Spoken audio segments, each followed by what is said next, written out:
Halo semua, kami dari kelompok 4 akan membahas teori Alfred Adler dalam konsep inveritas dan superioritas.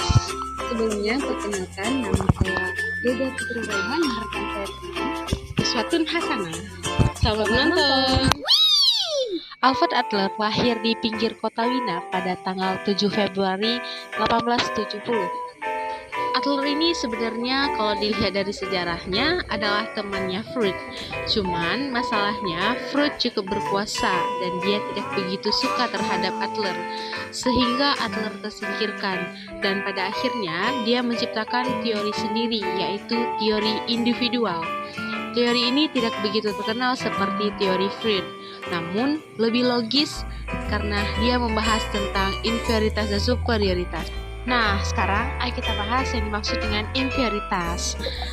Setiap manusia itu punya yang namanya rasa inveritas terhadap apa yang pertama manusia punya. Nah, kalau masih ada di step ini manusia sebenarnya masih wajar aja. Dia punya rasa inferioritas terhadap fisiknya. Entah dia merasa pendek, kecil, ngerasa hitam, jelek, dan sebagainya. Itu tidak masalah jika kemungkinan menurut Adler orang-orang akan punya jalur yang berbeda untuk memaknai si inveritas ini. Selanjutnya akan dibahas mengenai materi superioritas. Nah, superioritas ini adalah kondisi di mana seseorang bertindak seakan-akan dirinya lebih baik, bahkan mengarah kepada meremehkan orang lain. Nah, menariknya nih teman-teman, Adler menjelaskan bahwa sikap superior ini menjadi mekanisme pertahanan diri sendiri yang sebenarnya menyimpan perasaan rendah diri karena pengalaman masa lalu atau trauma yang dia pendam. Definisikan superior ini melihat diri sendiri lebih baik dan lebih besar. Ternyata justru disebabkan oleh perasaan rendah diri yang bisa jadi kita sembunyikan. Artinya teman-teman, misalnya ada di antara kita, di lingkungan kita, bahkan diri kita sendiri, menunjukkan sikap superior atau merasa tinggi alias menyombongkan diri. Bisa jadi itu adalah mekanisme pertahanan alamiah. Saat kita nggak mau orang lain tahu kekurangan, kelemahan, dan pengalaman buruk kita di masa lampau. Karena sebagaimana mayoritasnya manusia tentu kan nggak suka kalau kita pribadi itu direndahkan oleh orang lain. Orang lain mengetahui hal-hal buruk tentang kita. Selanjutnya teori Adler mengenai dinamika kepribadian. Menurut Adler, untuk berperilaku atau bersikap individu menciptakan tujuan akhir fiksi. Tujuan ini fiktif karena tidak selalu didasarkan pada realitas. Sebaliknya, tujuan mewakili ide-ide kita tentang segala sesuatu yang didasarkan pada interpretasi subjektif kita tentang dunia. Selanjutnya kami akan membahas cara mengatasi inferioritas menjadi superioritas. Langkah yang pertama, punya tujuan dan harapan. Langkah kedua, kenali dan pahami diri sendiri. Ketiga, ada be yourself.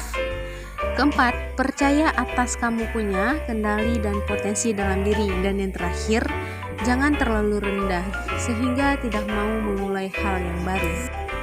Selanjutnya ada konsep Adler mengenai dinamika kepribadian. Yang pertama dibahas mengenai minat sosial.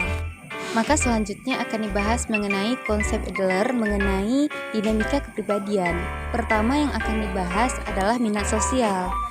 Minat sosial di sini adalah mendorong seseorang untuk sempurna di dalam lingkup sosialnya. Sebagai makhluk sosial, kita tidak akan eksis tanpa keberadaan orang lain. Ini pun akan berlaku pada diri orang yang antisosial.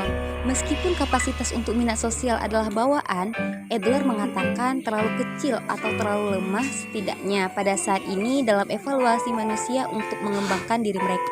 Nah, yang kedua ada gaya hidup.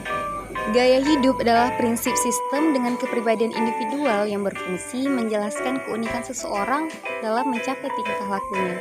Setiap orang mempunyai gaya hidup masing-masing. Setiap orang mempunyai tujuan yang sama, yaitu mencapai superioritas. Tetapi cara untuk mengejarnya tak terhingga jumlahnya. Ada dengan mengembangkan intelektual, ada dengan mengarahkan segenap usaha untuk mencapai kesempurnaan. Pembahasan selanjutnya adalah diri yang kreatif. Diri kreatif adalah prinsip penting dalam kehidupan manusia. sebagai penggerak utama pegangan filsafat, yang pada akhirnya menjadi penyebab pertama dalam menentukan perilaku manusia. Diri kreatif sulit untuk digambarkan karena orang tidak dapat melihatnya secara langsung. Selanjutnya pembahasan mengenai prinsip diri kreatif pada individu. Yang pertama ada prinsip diri yang sadar. Kesadaran menurut Adler merupakan inti kepribadian individu. Yang terakhir ada prinsip tujuan semu.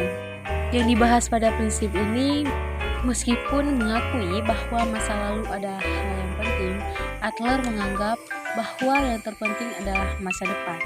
Sekian pembahasan dari kami mengenai konsep inferior dan superior. Lebih dan kurang mohon maaf. See you.